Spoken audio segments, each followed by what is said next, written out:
नमस्कार श्रोता बंधुओं, मैं हूं श्रीकांत।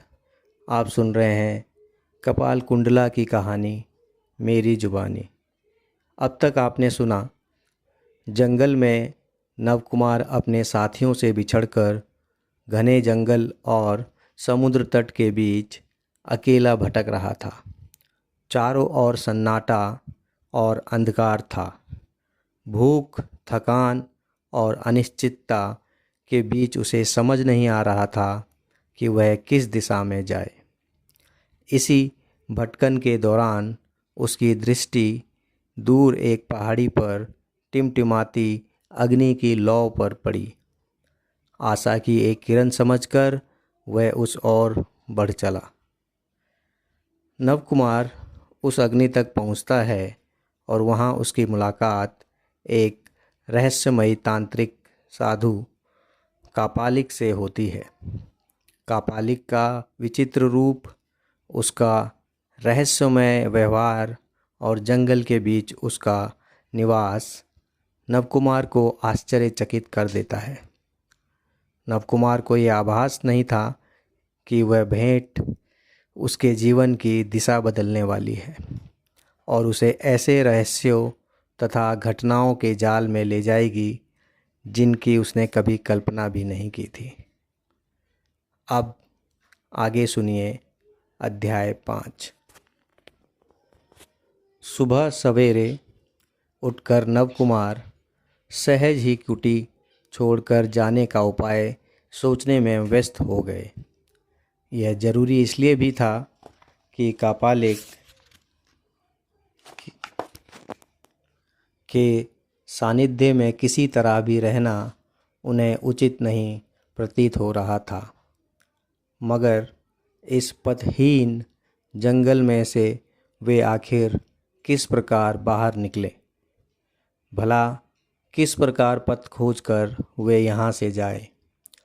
कापालिक अवश्य पथ से परिचित होगा। पूछने पर वह क्या बताएगा नहीं?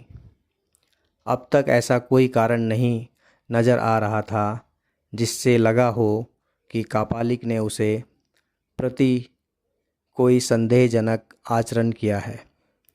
फिर उससे डरने की क्या आवश्यकता? उधर कापालिक ने उन्हें दोबारा मुलाकात करने तक कुटी छोड़कर जाने को मना कर रखा था। उसका उल्लंघन किया तो हो सकता है कि वह क्रोधित हो जाए, ऐसा नवकुमार सोच रहे हैं। नवकुमार ने सुन रखा था कि कापालिक लोग मंत्र बल से असाध्याय को साध लेने में सक्षम होते हैं। इस कारण उनके आदेश का उल्लंघन करना अनुचित होगा। यह सोचकर नवकुमार ने आखिरकार कुटी में ही बैठे रहना तय कर लिया। किंतु धीरे धीरे दोपहर का वक्त हो आया, फिर भी कापालिक वापस नहीं आया। पूरे दिन का उपवास और अब तक ढंग से कुछ खाया पिया भी नहीं था, सो उनकी भूख अत्यंत प्रबल हो उठी थी। कुटी में थोड़ी सी मात्रा में जो फल मूल रखे थे, उन्हें वे रात को ही खा चुके थे। अब कुटी से बाहर निकलकर फल मूल की तलाश किए बगैर भूख से प्राण नहीं बचेंगे। थोड़ा दिन रहते भूख से व्याकुल होकर नवकुमार फलों की खोज में बाहर निकले। नवकुमार फलों की खोज में पास के सारे बालूका स्तूपों के चारों ओर घूमने लगे। जो दो एक वृक्ष बालू में उग हुए थे, उन्हें फल तोड़कर देखा कि एक वृक्ष के फल बादाम की तरह अत्यंत स्वादिष्ट थे।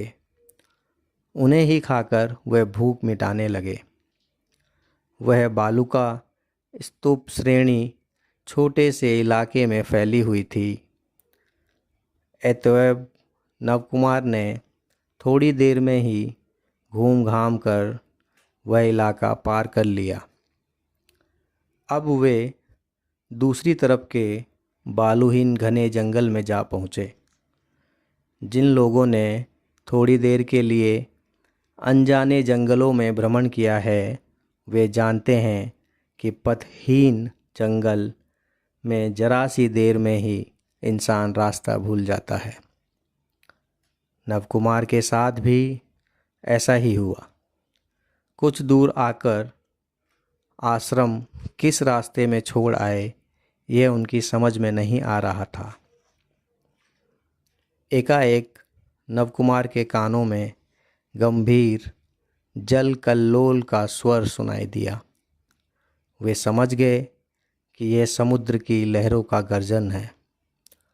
थोड़ी देर बाद अचानक वन से बाहर निकलकर देखा, सामने ही समुद्र है। अनंत विस्तार में फैले नीले जल को सामने देखकर उनके आनंद का पारावार ना रहा। बालू फैले तट पर जाकर वे बैठ गए। फैनिल नीला अत्यंत समुद्र, दोनों तरफ जहाँ तक नज़र जा रही थी उतनी दूर तक लरजती गरजती लहरों की रेखाएं मचल रही थी। लहरें तटों तक आकर बालू में खो जाती थी। नीले पानी में अनगिनत स्थानों पर फैनिल तरंगे मचल रही थी।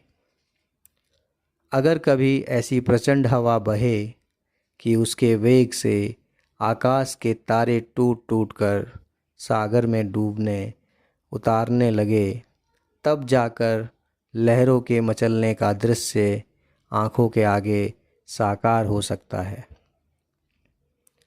इस समय अस्तगामी सूर्य की मृदुल किरणें नीले पानी के एक हिस्से पर द्रवीभूत स्वर्ण की तरह चमक रही थी। काफ़ी दूर किसी यूरोपीय वणित जाति का समुद्रपोत श्वेत पताका लहराए बृहत पक्षी की तरह जलधि वृक्ष पर उड़ा जा रहा था। कितनी ही देर तक नवकुमार तट पर बैठे अनन्य भाव से जलधि शोभा देखते रहे। इस बारे में उन्हें तत्क्षण पता भी ना चला। बाद में जब शाम का अंधकार सागर पर फैल गया तब नवकुमार को होश आया। आश्रम खोजने की बात सूझी। गहरी सांस छोड़कर वे उठ खड़े हुए। गहरी सांस क्यों छोड़ी ये बताना मुश्किल है। शायद उनके मन में अतीत की कोई सुखानुभूति जाग उठी हो। उठकर वे समुद्र की ओर पीठ करके चल पड़े। वापस आते ही देखा सामने एक अपूर्व मूर्ति। उस गंभीर नदी वारधी तीरे सैकत भूमि पर अस्पष्ट संध्यालोक में खड़ी थी एक अपूर्व रमणीय मूर्ति। बाल खुले हुए सांपों के फन से छितराए हुए थे। सौष्ठव शरीर जैसे चित्रपट बनी तस्वीर सा नज़र आ रहा था। छितराए बालों की वजह से पूरा मुखमंडल दिखाई नहीं दे रहा था। हाँ, बादलों के झुंड से निःसृत चंद्र रश्मियों सा जरूर प्रतीत हो रहा था। विशाल लोचनों के कटाक्ष इस सागर वक्ष पर खेल रही चंद्र किरणों सी स्निग्ध दीप्ति से परिपूर्ण थे। केश राशि से कंधा व दोनों बाहु आच्छन्न थे। कंधा तो बिल्कुल नज़र नहीं आ रहा था।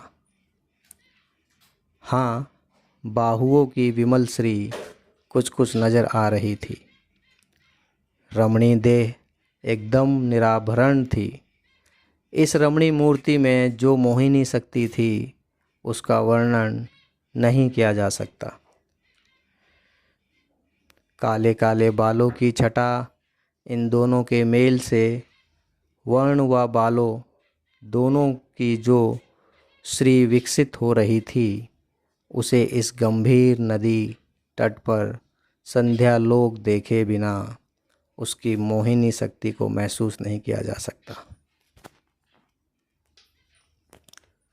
नवकुमार अचानक ऐसे दुर्गम स्थल में देवी मूर्ति देखकर निस्पंद सा खड़ा रह गया। उसकी वाक शक्ति पंगु हो गई। स्तब्ध सा उसे ताकता रहा। लड़की भी स्पंदहीन खड़ी थी और बड़ी बड़ी आंखों से एकटक नवकुमार के चेहरे की ओर ताक रही थी। दोनों में अंतर सिर्फ यह था कि नवकुमार की दृष्टि में चकित भाव था, लड़की की दृष्टि में ऐसा कोई भाव नहीं था। हाँ, उसे उद्वेग जरूर था। अनंत समुद्र के जनहित तट पर वे दोनों काफ़ी देर तक एक दूसरे को निहारते रहे। बहुत देर के बाद लड़की का कंठ स्वर सुनाई दिया। मृदु स्वर में बोली, पथिक, क्या तुम रास्ता भूल गए हो? ये कंठ स्वर सुनते ही नवकुमार की हृदय वीणा बज उठी। हृदय की गति भी विचित्र है। कभी कभी तो इस कदर लयहीन हो जाती है कि बहुत कोशिश करने पर भी उसके तार झंकृत नहीं होते, जबकि एक शब्द से, नारी कंठ से निकले एक स्वर से हृदय लयमय हो जाता है। सारा संसार संगीत से ओतप्रोत हो जाता है।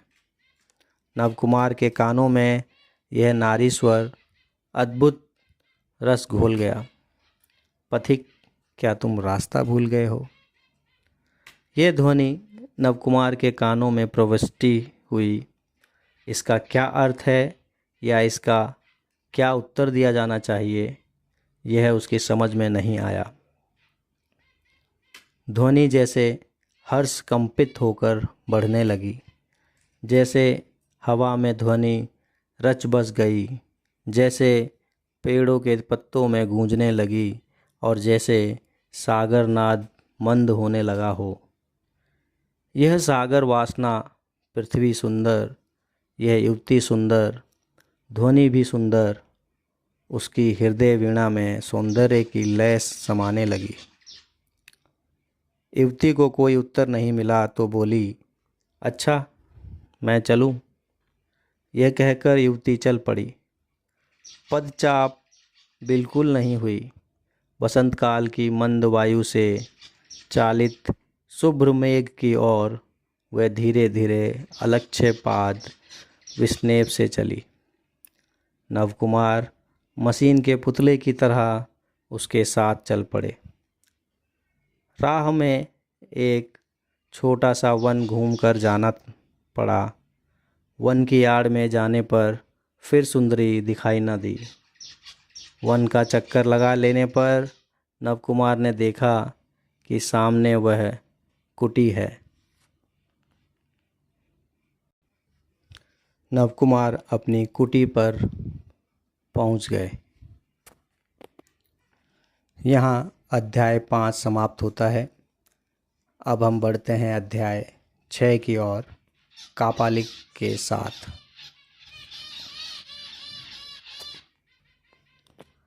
नवकुमार कुटी में प्रवेश कर दरवाज़ा बंद करते हुए अपनी हथेली पर सिर झुकाकर बैठ गए। वे बहुत देर तक बैठे रहे। शीघ्र ही उनका मस्तक न उठा। यह कौन थी, देवी या मानुषी या कापालिक की माया मात्र?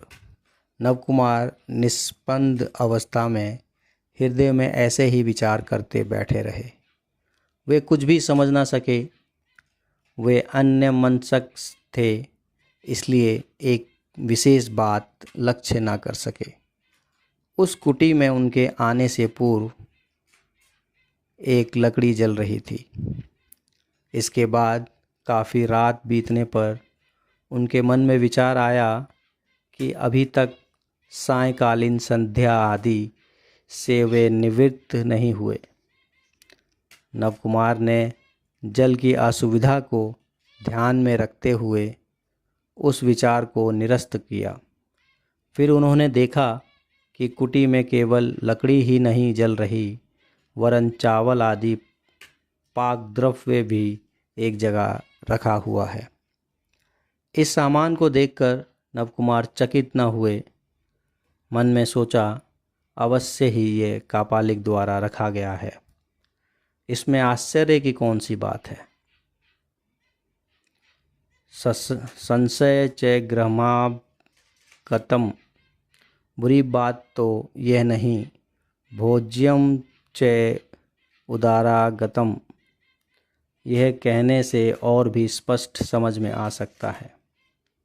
नवकुमार भी इस चीज़ का महत्व ना जानते हो, ऐसी बात नहीं। सायंकृत्य समाप्त करने के बाद चावल को कुटी में रखी हुई एक हांडी में पकाकर नवकुमार ने डटकर भोजन कर लिया। दूसरे दिन सवेरे चर्मशैया का परित्याग कर नवकुमार समुद्र तट की तरफ चल पड़े। एक दिन पहले अनुभव हो जाने के कारण आज राह पहचान लेने में विशेष कष्ट न हुआ। प्रातः के नित्यक्रम से निवृत्त होकर प्रतीक्षा करने लगे। किसकी प्रतीक्षा कर रहे थे? पहले दिन वाली मायाविनी आज फिर आएगी। यह आशा नवकुमार के हृदय में कितनी प्रबल थी, यह तो कोई नहीं जा सकता। लेकिन इस आशा का त्याग वे न कर सके और उस जगह को छोड़ भी न सके। लेकिन काफ़ी दिन चढ़ने पर भी वहाँ कोई न आया। अब नवकुमार उस स्थान पर चारों तरफ घूमने टहलने लगे। उनका अन्वेषण व्यर्थ था। मनुष्य समागम का चिन्ह मात्र भी वहाँ न था। इसके बाद फिर लौटकर उस स्थान पर आ बैठे। सूर्यदेव धीरे धीरे अस्त हो गए। अंधकार बढ़ने लगा। अंत में हताश होकर नवकुमार कुटी में वापस आ गए। कुटी में आकर नवकुमार ने देखा कि कापालिक कुटी में निशब्द बैठा हुआ है। नवकुमार ने पहले स्वागत जिज्ञासा की, लेकिन कापालिक ने इसका कोई उत्तर न दिया। नवकुमार ने पूछा, अब तक प्रभु के दर्शन से मैं क्यों वंचित रहा? कापालिक ने उत्तर दिया, अपने व्रत में नियुक्त था। नवकुमार ने घर लौटने की इच्छा प्रकट की। उन्होंने कहा, ना तो मैं राह ही पहचानता हूँ और ना मेरे पास राह खर्च है। प्रभु के दर्शन से यह द्वैत विधान हो सकेगा, इसी आशा में हूँ। कापालिक ने इतना ही कहा, साथ आओ। यह कहकर वह उदास हृदय से उठ खड़ा हुआ। घर लौटने से सुविधा हो सकेगा, आशा से नवकुमार भी साथ हो लिए। उस समय तक संध्या का पूरा अंधकार फैला ना था। हल्की रोशनी थी। एकाएक नवकुमार की पीठ पर किसी कोमल हाथ का स्पर्श हुआ। उन्होंने पलटकर जो देखा, उससे वे अवाक हो गए।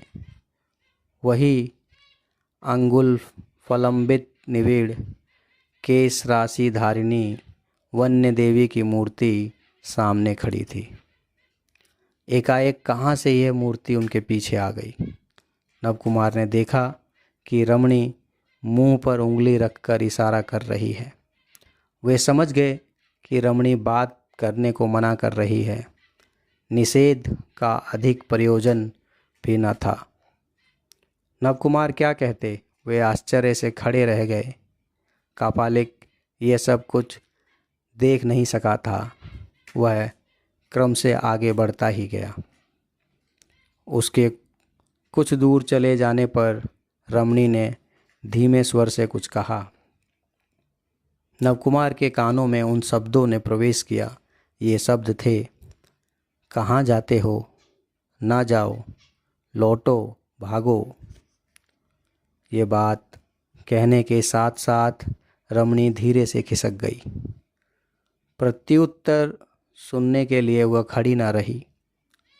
नवकुमार पहले तो कुछ विमूढ़ से खड़े रहे, इसके बाद व्यग्र इसलिए हुए कि वह रमणी किधर खिसक गई।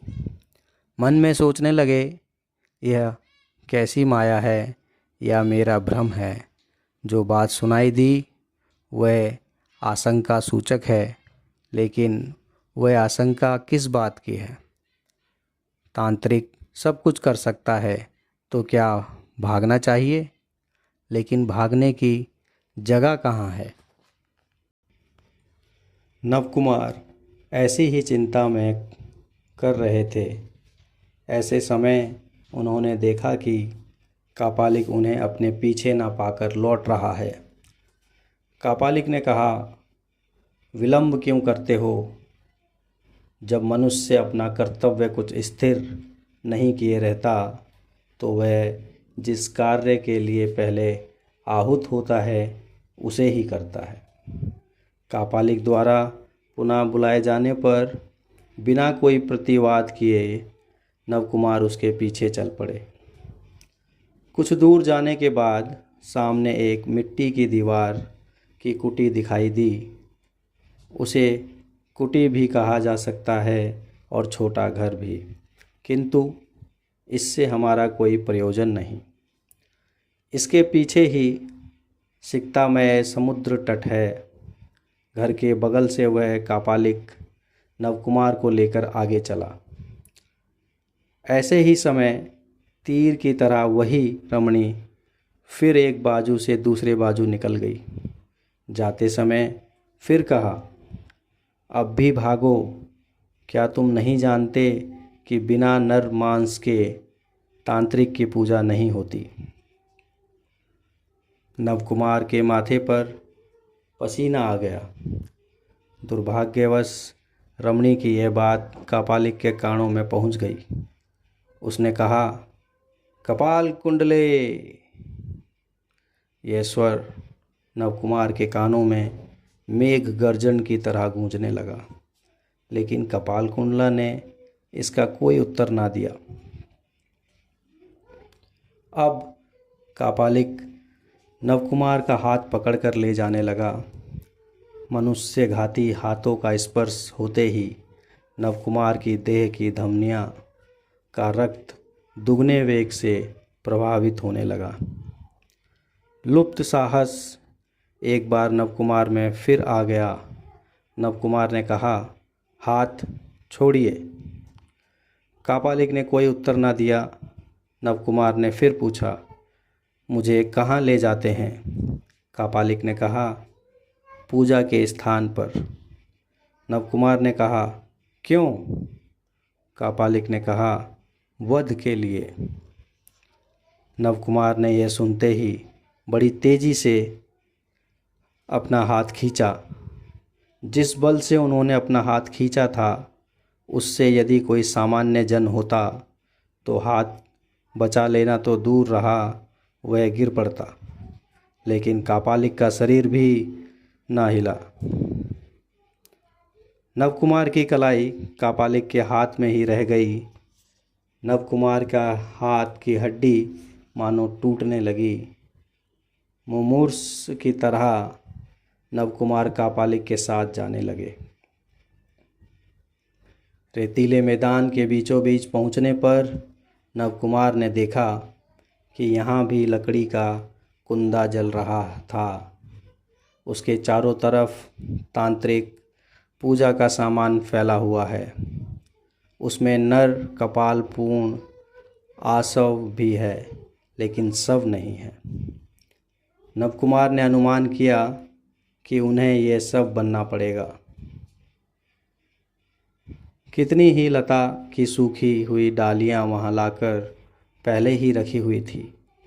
कापालिक ने उसके द्वारा नवकुमार को दृढ़तापूर्वक बांधना शुरू किया। नवकुमार ने शक्ति भर बल प्रयोग किया, लेकिन बल लगाना व्यर्थ हुआ। उन्हें विश्वास हो गया कि इस उम्र में भी कापालिक मस्त हाथी जैसा बल रखता है।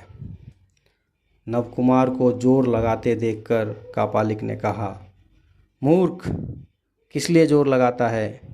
तेरा जन्म आज सार्थक हुआ। भैरवी पूजा में तेरा मांस पिंड अर्पित होगा।